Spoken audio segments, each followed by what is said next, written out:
The great hall of the galactic court shimmered under the glow of thousands of crystal lights. The air itself seemed heavy with expectation. Even after a week had passed since the humans' shocking words, the memory of that moment still lingered in every corner. Ambassador Lyra of the Valdari Empire could not stop replaying it in her mind.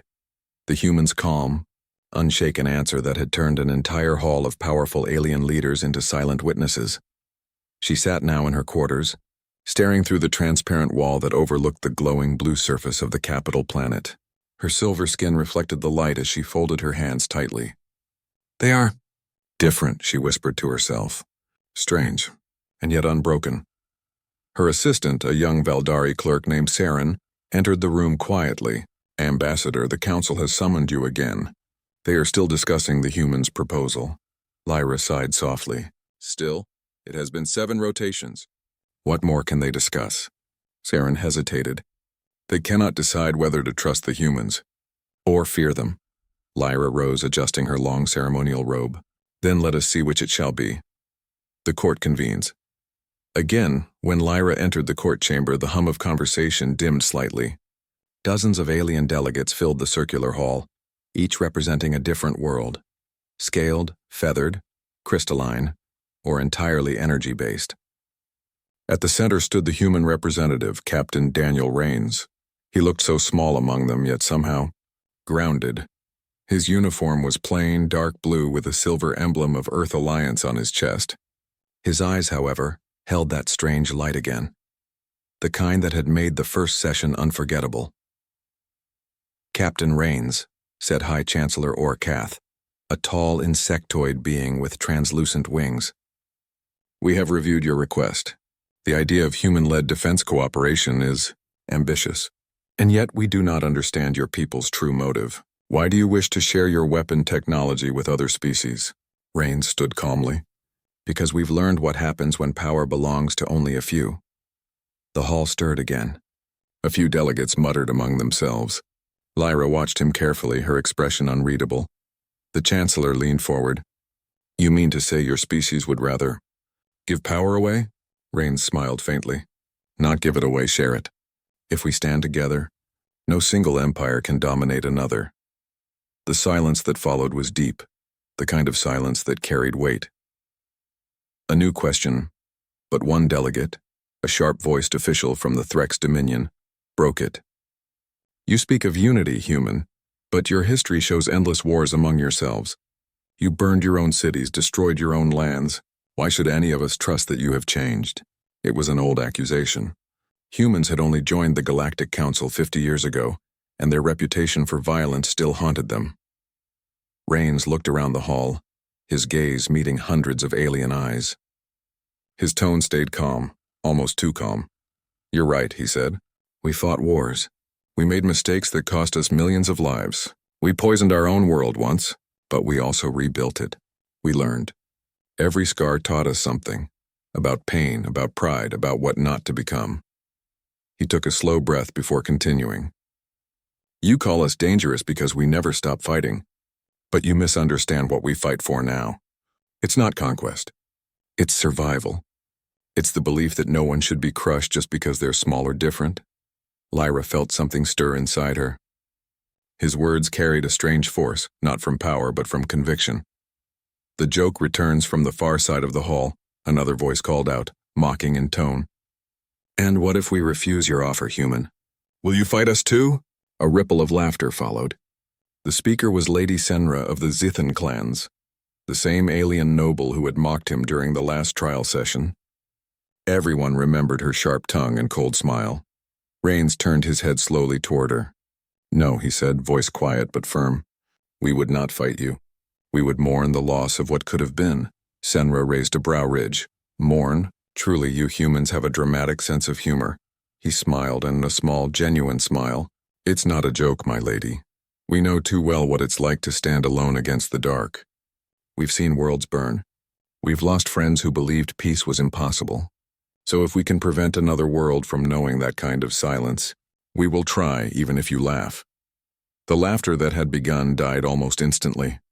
Echoes of Earth Lyra noticed that the court had grown very quiet again, just like before. His words were simple, But they carried something more than logic. They carried memory. She found herself speaking before she realized it. "Captain Rains, you said your world burned. How did your people rise again?" Rains looked toward her and gave a nod of respect. "We rose because we had to. There was no one else to save us. The oceans had died, the skies were black, and yet we built homes from the ashes. We planted trees in poisoned soil until they grew green again. Not because we were strong, but because we refused to stop." The Chancellor tapped his staff softly. "You rebuilt your world. That much we know. But what gives you the right to think you can guide others?" Rains paused. His next words were not proud, they were almost soft. "Because we remember what it's like to be broken." A quiet murmur moved through the crowd. Even the cold Lady Senra lowered her gaze slightly. Lyra's thoughts. As the court session ended, Lyra remained seated long after the others had left. Outside, the twin suns were setting, casting the hall in gold and silver light. She thought about the human's face when calm, steady, unafraid. There had been no arrogance, no boast in his words. Only truth. Saren came to her side again. "Ambassador, are you well?" "I am," she said quietly. "But I begin to understand why the Council fears them." "Because of their weapons?" Saren asked. Lyra shook her head slowly. "No, because of their hearts." The message that night, Lyra received a small encrypted message in her communicator. It was from Rains. The text was simple. "Tomorrow I will speak again. Some will listen, some will not. But I will not stop trying."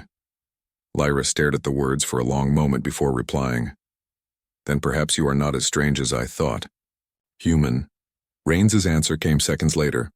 "We all are strange, Ambassador. That's how peace begins." The next morning, the Galactic Court would meet once again. Rumors whispered across the stars that the human intended to reveal something none of them expected. Some called it madness, others called it courage. But Lyra could only wonder, what kind of truth could silence a court full of galaxies? Twice! The twin suns had just set over the capital world of the Galactic Council, painting the horizon in deep gold and silver. The great cities glowed like constellations on the ground, and above them, countless ships drifted across the night sky. Inside one of the high towers near the council chambers, Captain Daniel Rains stood alone before a wide window, looking out at the stars. His reflection stared back, tired, calm, determined. Tomorrow he would face the court again. But this time not as a petitioner or diplomat. This time he wanted to speak to every being who was willing to listen, those beyond the walls of power, those who still believed peace was worth the effort. He touched the small metal badge on his uniform. It was old and worn, a piece from his first mission on Mars. "You'd laugh at this, old friend," he whispered, talking to half the galaxy. "Who would have thought?" Behind him, the door slid open. Ambassador Lyra entered, her long robe moving like soft light. "You should rest, Captain," she said gently. "The council meeting is in a few hours." Rains smiled faintly. "Sleep doesn't come easy when half the galaxy thinks you're a fool." Lyra tilted her head. "And yet you keep speaking." He looked out again at the stars. "Because silence is worse than failure." The hidden gathering, later that night in a wide circular hall far from the main court, hundreds of beings gathered. Some wore the symbols of smaller worlds, some were scholars, and some were soldiers. They came quietly, avoiding attention. Word had spread that the human would speak again, not before the Chancellor, but before them. Lyra arrived early. She wasn't sure why she came. Diplomats rarely joined such informal meetings, but something about this human had drawn her in again. The room was dim, lit by floating blue lights. At the center stood a simple platform. Rains stepped up onto it, no guards, no staff, just him. The crowd quieted immediately. He looked around, meeting every gaze. "Thank you for coming," he began softly. "I know it's not easy to stand apart from your own councils or empires, but I believe every great change begins with a few who dare to listen." The story of the falling star Rains paused and looked upward through the glass ceiling. The stars above shone like silver dust. "On Earth," he said, "we have a story about a falling star, a small piece of light that travels across the sky and burns away. People used to make wishes when they saw one. They believed that light carried their hope into the heavens. Some in the audience leaned forward, curious. He smiled faintly. "We humans learned something from that. Even the smallest light can be seen in the darkest night. Even a fading spark can give someone hope. Lyra felt her chest tighten slightly. The words were simple, yet they carried weight. Rains continued, his voice steady and clear. Your worlds are vast. Your powers are ancient. And yet for all your strength, fear still rules this galaxy. Fear of losing, fear of trusting, fear of change. He spread his hands slowly. But fear doesn't build. It only keeps us apart. My people learned that the hard way.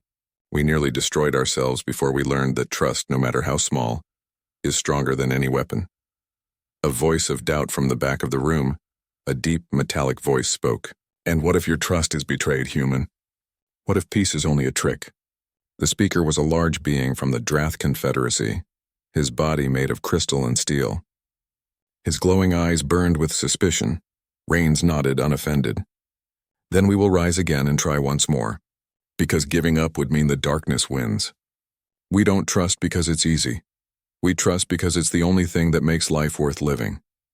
The Drath representative went silent. Lyra watched as the crowd slowly leaned in closer. There was something magnetic in Rains's words, and not power, but sincerity. He wasn't trying to impress anyone. He was simply speaking from his soul. The question of strength. A smaller alien with bright green feathers raised his hand. Human, he said, you speak as if hope is a weapon. But what of strength? What if hope is not enough when war comes? Rains smiled a little. Then strength must protect hope, not destroy it. On Earth we learned that real power isn't in who can strike first. It's in who can keep standing when the world falls apart. He took a deep breath. When our world burned in our past wars, it wasn't soldiers who rebuilt it first. It was farmers, medics, teachers, and engineers. They had no guns, no ships, but they refused to stop. That strength too, the strength to rebuild. The strength to forgive. A quiet murmur spread through the room. Lyra could see it. Beings from dozens of species looking at the human not as a stranger, but as someone who understood them. Someone who had lived through pain and still believed in light. A memory of the old wars. Rain's eyes darkened for a moment. There was a time, he said, when humans thought they were alone in the universe. We believed we were the center of everything. Then we learned the truth, that the stars are full of life and we were just one of many. He smiled softly. At first we feared that truth, but now I see it as a gift. Every world, every race is a reflection of something we once forgot, that we are meant to learn from each other. He looked around slowly. We have scars, yes, so do you. Maybe that's what makes us family. The hall grew completely silent. Lyra's silver eyes shimmered. She had seen hundreds of speeches in her life, speeches full of logic, power, or pride. But none had carried the warmth this human brought. A silent realization when Rains finished. He said simply, we can keep building walls between our worlds, or we can start building bridges. The choice is yours. But I promise you this, even if I stand alone, I'll keep building. He stepped down from the platform. For a few seconds there was complete silence. Then slowly beings began to rise, and one by one in quiet respect. It was not applause. It was something deeper. A silent acknowledgement that his words had reached them. Lyra stood as well. She felt something new stirring in her. Not duty, not curiosity, but hope. Real hope. A private conversation. After the gathering ended, Lyra found Rains standing outside the hall, looking up at the stars again. The night breeze carried the faint hum of ships passing high above. You've started something, she said quietly. Rains glanced at her, a faint smile on his lips. Started, maybe. Whether it grows, that's up to them. She stepped closer. Do you really think unity is possible, Captain? He looked thoughtful. Possible? Yes. Easy? No. But everything worth doing is hard. Lyra studied his face. Calm, honest, unshaken. You speak like someone who has already lost too much. He nodded slowly. Maybe that's why I don't want anyone else to lose the same. For a long moment, they stood in silence watching the stars. The whisper of change the next morning. Reports began to spread through the council. Word of the human speech had reached other systems. Some called him naive, others called him dangerous, but many called him inspiring. Chancellor Orcath summoned Lyra privately. His large eyes glowed faintly. You were at the humans' gathering? Yes, Chancellor, she answered respectfully. And what did you think? She hesitated, then said simply, I think the human sees what we have forgotten. The Chancellor studied her for a long moment. Perhaps. But remember, Ambassador, words can be as powerful as weapons. Sometimes more. Lyra bowed slightly. Then maybe it's time we remember how to use them. The night before the decision that evening, as the twin suns dipped once more below the horizon, Rains received a message from Earth Command. The Council had decided to hold a final vote in 2 days, a decision that could either welcome or reject humanity's proposal forever. He read the message silently, then looked out at the stars. His reflection in the glass looked tired, but there was peace in his eyes. He whispered, "If this is our last chance, then we'll make it count." Outside, the night deepened. Ships drifted quietly above the city, and in the heart of the galactic capital, whispers of hope spread. Whispers carried by one human's voice. The morning air over the galactic capital was calm and glowing. The twin suns rose gently above the silver towers, casting golden light across the wide bridges and shining domes. For the first time in many cycles, the great city seemed quieter, as if it was waiting for something. Captain Daniel Rains stood near the large balcony of his quarters, looking down at the endless crowd below. Thousands of beings, of every shape, color, and size, filled the streets. They carried glowing banners of their worlds, waiting to hear what the human would say next. He had not planned this. He had only spoken from his heart the night before, but somehow, his words had spread through every world in the system. Some called him a fool, others called him brave, but all of them listened. Rains touched the small device in his ear. "Earth Command," he said softly. "The city is awake. Are you sure about this broadcast?" A calm voice answered, "We are sure, Captain. The Council must see who supports you now. You have to speak for all of us." Rains nodded. "Then let's begin." The gathering in the center of the city stood the Plaza of Stars, the oldest and largest open area in the capital. A tall spire rose at its center, with floating projectors showing the live image of the human. The plaza was full. Delegates, citizens, soldiers, workers, scholars. They had all come to hear the human who dared to speak truth to power. Ambassador Lyra arrived quietly, her robe flowing behind her. She looked around in amazement. Never before had so many gathered without order, without command, only because they wanted to listen. Saren, her young assistant, stood beside her. "Ambassador, I think history is about to change," he whispered. Lyra nodded slowly. "Perhaps it already has." The screens came alive. The image of Rains appeared, calm and clear, his face serious but kind. "The human's address, people of the stars," Rains began. "I speak to you not as a commander or a diplomat, but as one being to another. I come from a small world, blue, fragile, full of mistakes. My people have fought each other, lost much, and yet we are still here. We learned that survival is not victory unless it means living with purpose." He looked into the camera, his eyes steady. "You all know fear, so do we. But fear cannot be the guide of our future. If we keep building walls between worlds, someday those walls will become cages. And when the darkness comes again, and it always comes, we will face it alone." A quiet murmur ran through the crowd. Lyra felt a strange warmth spread in her chest. Rains continued, his tone gentle but firm. "Some say humans are too emotional, that we act without logic. Maybe that's true, but maybe that is our strength. We love fiercely, we fight stubbornly, and we hope endlessly. That is why we are still standing." He paused, then added softly, "And that is why I believe we can stand together. All of us." The challenge from the sky suddenly, the broadcast was interrupted. The image flickered. The crowd gasped as a new voice echoed across the plaza. It was High Chancellor Orcath. His insectoid figure appeared on the main screen, his wings glowing faintly. "Captain Rains," the Chancellor said, his voice calm but sharp. "Your message has reached too far. You speak as if unity is simple. You forget how deep our wounds are. The Council cannot allow chaos through false hope." Rains remained calm. "Then let me ask, Chancellor, is hope false because it is difficult or because it is dangerous to those in power?"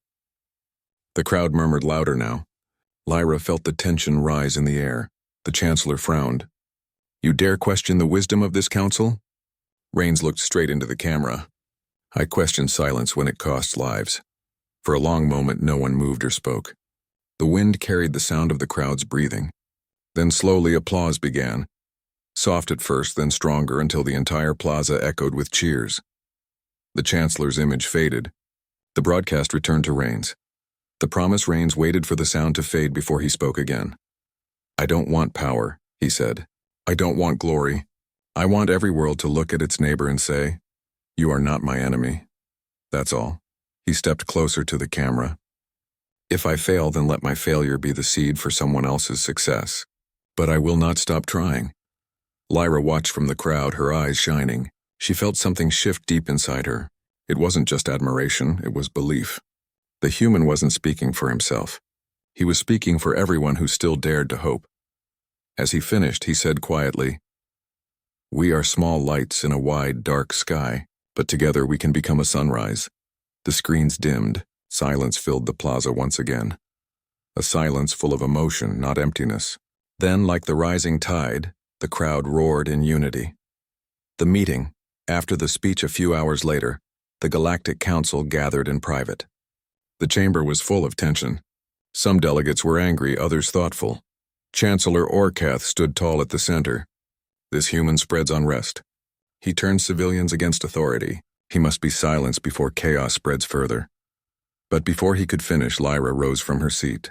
Her voice was calm, but her words cut through the air. "Chancellor, with respect, on what he spreads is not chaos. It is truth. And truth only feels like chaos to those who fear it." The chamber murmured loudly. Orcath's wings flickered with irritation. "You defend him now, Ambassador Lyra?" She met his eyes without fear. "I do not defend a human. I defend an idea, one that our own council has forgotten." For the first time in years, the Chancellor seemed unsure. He looked around, noticing that many delegates were whispering in agreement. The human's message had reached even here. The quiet discussion. Later that night, Lyra visited Rains in the observatory garden, a quiet place filled with glowing plants and water streams that sang softly. He was sitting alone on a bench looking at the stars again. "You caused quite a storm today," she said gently. He smiled. "Storms are sometimes needed to clear the air." Lyra sat beside him. "You've made them think. That's more than any of us have done in decades." Rains looked thoughtful. "Thinking is the first step. Acting will be the real test." They sat in silence for a while, watching the reflection of starlight on the water. Finally, Lyra spoke again. "Do you really think peace is possible, Daniel?" He nodded slowly. "I do. Because even if it isn't, we must live as if it is. That's how hope stays alive." Lyra smiled faintly. "You're a strange one, human." Rains chuckled softly. "I've heard that before." The shadow of danger as they talked far above the capital, hidden in orbit, a dark ship watched. Its hull bore no symbols, its weapons silent but ready. Inside, a group of unseen figures observed the broadcast replay. One of them spoke in a low voice. "The human's influence grows too fast. The council hesitates. We cannot allow this unity to form," another replied coldly. "Then we must act before the next session. Silence him. Permanently." The screen dimmed and the ship vanished into the shadow of the moons. A warning the next morning. Lyra received an anonymous message. It appeared suddenly on her datapad. "He will be targeted before the vote. Protect him if you believe in what he stands for." Her hands trembled slightly as she read it. She looked out the window toward the council tower, where Rains would speak again soon. For the first time, fear touched her heart, not for herself, but for him. The unspoken decision. Lyra hurried through the corridors, her steps quick and quiet. Guards and diplomats moved around her, unaware of the danger growing above their heads. She reached the humans' quarters, knocked once, and entered. Rains looked up, surprised. "Ambassador?" She held out the datapad. "You're in danger, Captain. Someone wants to stop you. Maybe tonight."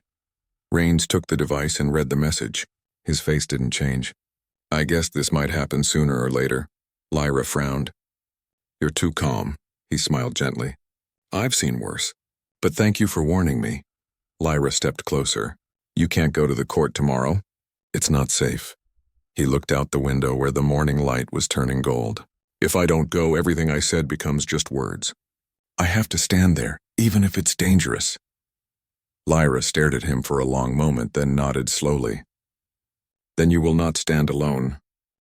The galactic capital never truly slept, but that morning it felt unusually quiet.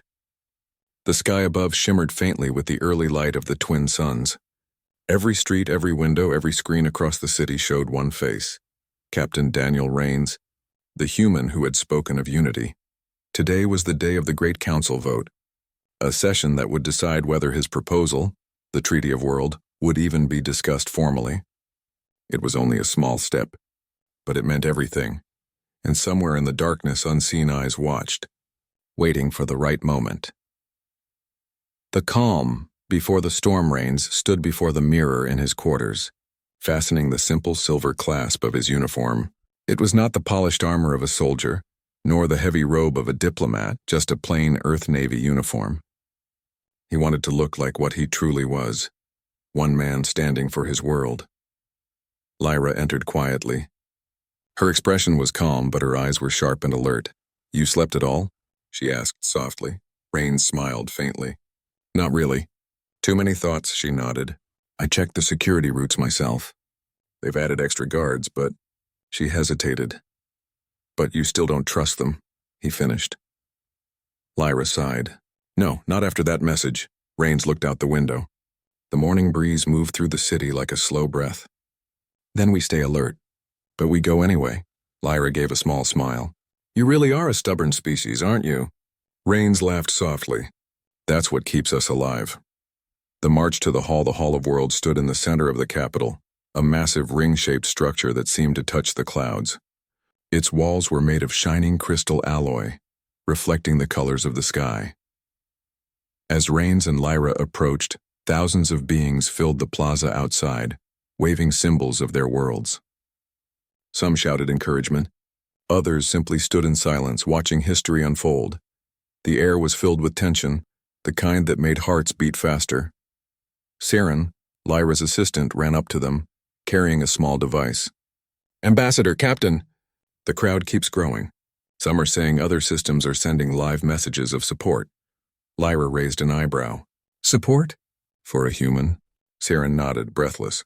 "Yes, ma'am. Seems like hope travels faster than light." Rains smiled quietly. "Let's hope it survives the vote." The chamber opens inside. The Hall of Worlds glowed with soft blue light. Thousands of delegates sat in wide circular rows, each representing a different world. Floating banners displayed their planetary emblems, glowing like stars in the air. At the center, the High Chancellor Orcath stood tall, his wings folded tightly. His expression was unreadable. "Order," his voice echoed. "We gather today to decide the future of interworld relations and the fate of an idea brought forth by one of our newest species, humanity." Whispers ran through the room. Some were curious, some were cold. Rains stepped forward. Lyra followed him, her presence calm but firm. As he reached the center platform, he could feel the eyes of 1,000 species upon him. He didn't let his fear show. He simply stood straight, his hands behind his back.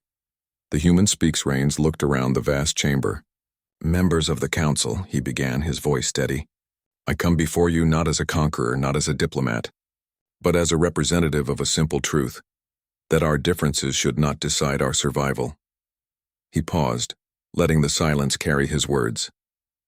"Every world here has known war. Every species has lost something to fear. But we have also built, dreamed, and reached beyond our skies. We did that not because of hate, but because of hope."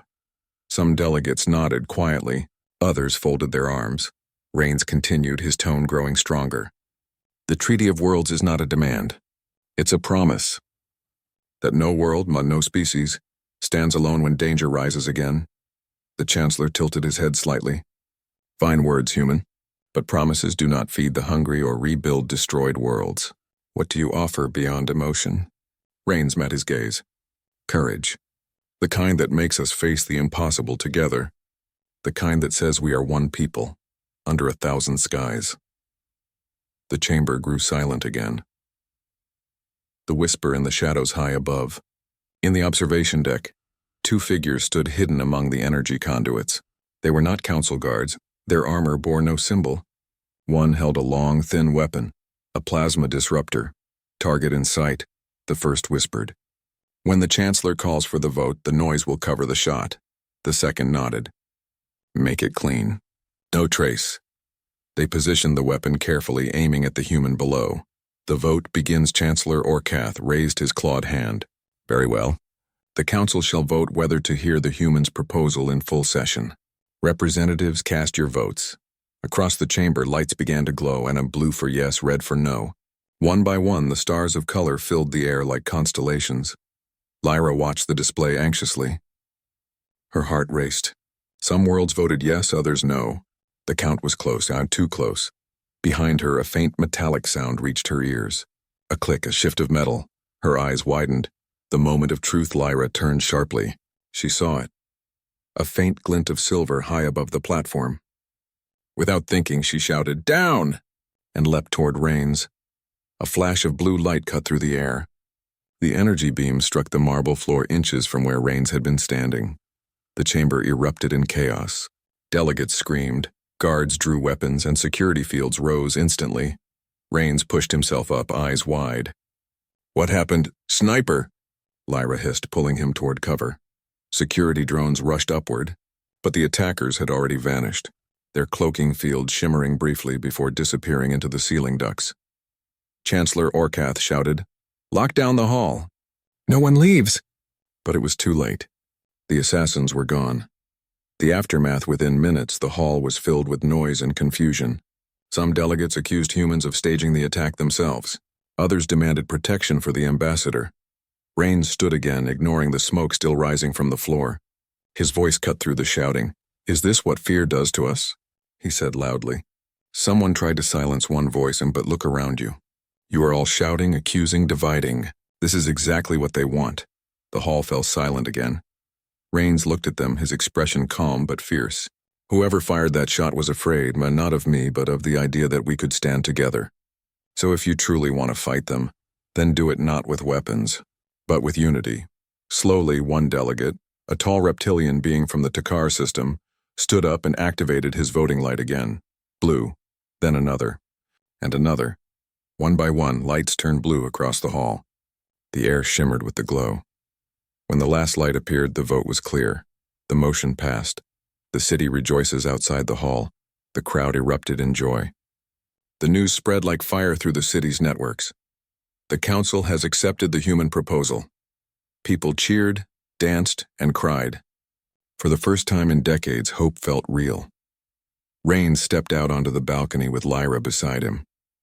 The cheers of thousands rose to meet them like thunder. Lyra looked at him and smiled. "You did it." Rains shook his head. "No, we did it." He raised his hand toward the sky. The crowd grew louder. Banners from every world waved together, no longer as separate colors, but as one sea of light. Shadows still remained, but far above, in the orbiting dark ship.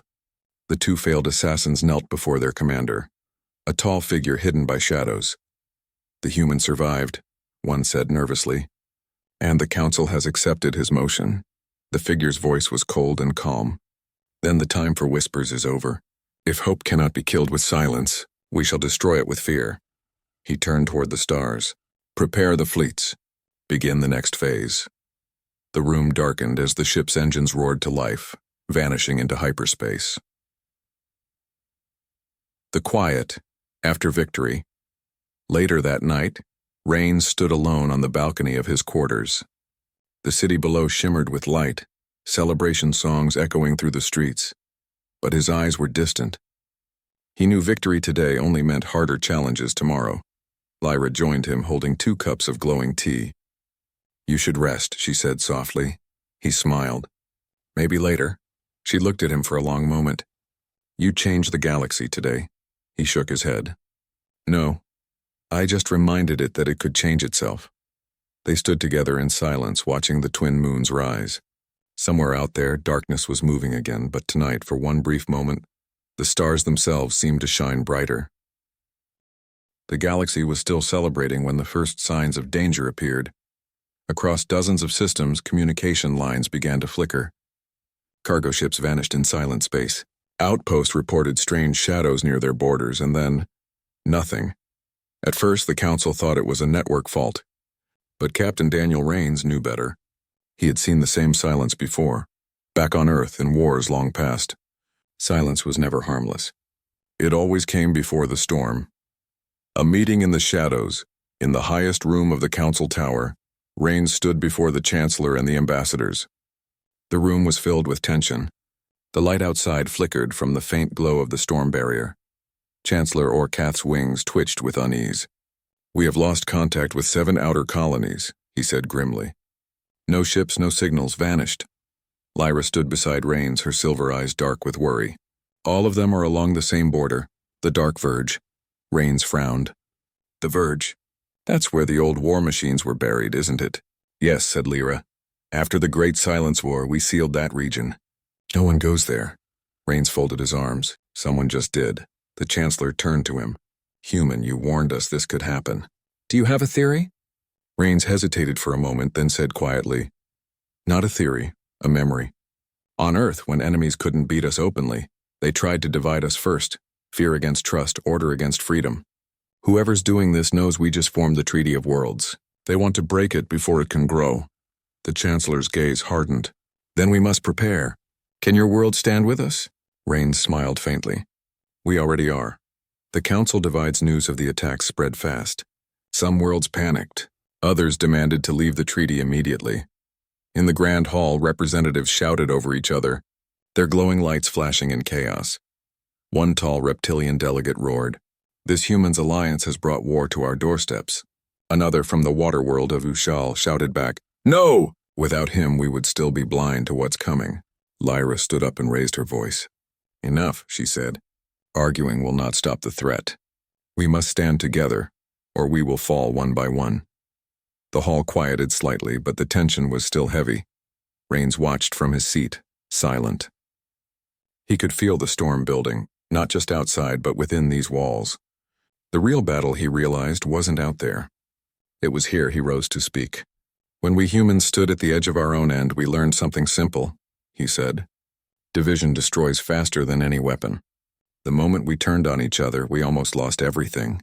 Don't make the same mistake." The hall fell silent again. Even his critics couldn't ignore the quiet strength in his words. The first attack 2 days later, the storm arrived. From the edge of known space, a fleet of unknown ships appeared. Dark, silent, and without any broadcast codes. Their design didn't match any known race.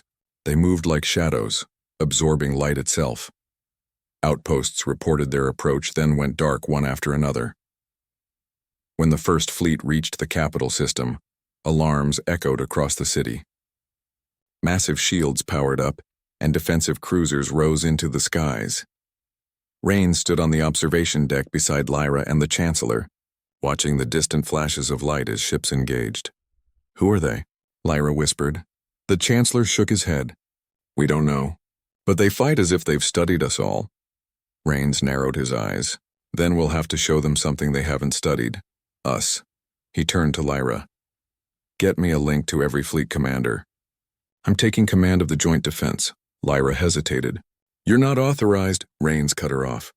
"Authorization won't matter if we're all destroyed." The battle over the capital, the sky burned with light. Dozens of ships and from a dozen worlds fought side by side for the first time. Human cruisers flew alongside insectoid swarm ships in crystalline battlespheres. The alien fleets were powerful, but they lacked coordination. Rains's voice came through the comms, calm but firm. "Alpha formation, redirect to Sector 7. Do not chase them into the shadow field." The human ships obeyed instantly, moving with precise teamwork. The alien fleets hesitated, then followed his lead. Slowly, their scattered fire began to form a rhythm, a single heartbeat in space. Lyra watched from the command center, amazed. "He's doing it," she whispered. "He's making them fight as one." On the main screen, the tide began to turn. The dark fleet faltered, but then a massive explosion shook the station. The enemy had fired a new weapon, a pulse that tore through shields and systems alike. The sky went white for a moment. When the light faded, the human flagship was gone. Lyra froze. "Daniel." No response. The silence of lost hours passed. The battle ended, but victory felt hollow. The dark fleet retreated into the void, leaving wreckage across the system. In the council hall, Lyra stood before the crowd. Her voice was steady, but her heart was breaking. Captain Rains's flagship was destroyed during the final engagement. "There are," No confirmed survivors. The room fell into silence. The Chancellor lowered his head. He saved us. His tactics held the line. Without him, we would all be gone. Lyra closed her eyes. He gave us more than tactics, Chancellor. He gave us belief. She looked up at the Council. And if we truly wish to honor him, we cannot stop now. Her words echoed through the chamber. Slowly, one by one, the delegates stood. Not in mourning, but in silent promise. The Treaty of Worlds was no longer just an agreement. It had become a vow. The message from the stars 3 days later as engineers cleared the wreckage in orbit, a beacon signal activated from deep space. It carried a human code, one known only to the Earth fleet. Lyra was in her quarters when her console blinked. The message opened with static, then a familiar voice. Lyra, if you're hearing this, it means we made it. Her eyes widened. Daniel? The transmission continued. We were pulled into the shadow field when the weapon hit. Most systems are dead, but we're alive. Tell the Council. The enemy isn't from any world we know. They call themselves the Veil. They want to erase all unity before it spreads. Static crackled again, then his voice returned, softer. Don't let them win. Keep them together, Lyra. You were always better at that than me. Then the message ended. Lyra sat silently for a long moment, tears in her eyes, not of sorrow but relief and determination. The light returns weeks passed. Repairs began. The Council united its fleets under one banner, the First Alliance Armada. Every world contributed, humans, Drath, Dakar, and many more. And at the heart of the new fleet stood a symbol, the simple silver badge of a human captain, shining beneath the Alliance flag. Lyra often visited the memorial site standing beneath the twin suns. She would look at the stars and whisper, "You're still out there, aren't you?" Some nights she swore she could see a faint signal flickering in the dark, a heartbeat in the void, the return of the captain. Then, one night a lone ship appeared at the edge of the system, heavily damaged but still flying. It drifted toward the capital, guided by emergency beacons. Rescue teams raced to intercept. When the ship's doors opened, a group of humans stepped out, weary, covered in dust and burns. And leading them, walking slowly but with steady steps, was Captain Daniel Rains. The crowd that had gathered outside gasped. Lyra ran to him. "You're alive." Rains smiled faintly.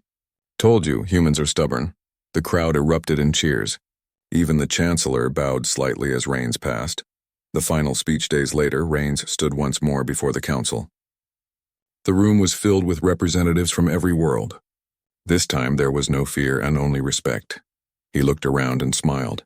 "When I first came here, many of you thought humanity had nothing to offer. Maybe you were right. We came from a small world with small dreams. But we learned one thing, and even the smallest spark can light the stars." He paused. "You call this the Treaty of Worlds. I call it the beginning of a family, one that will protect, build, and dream together."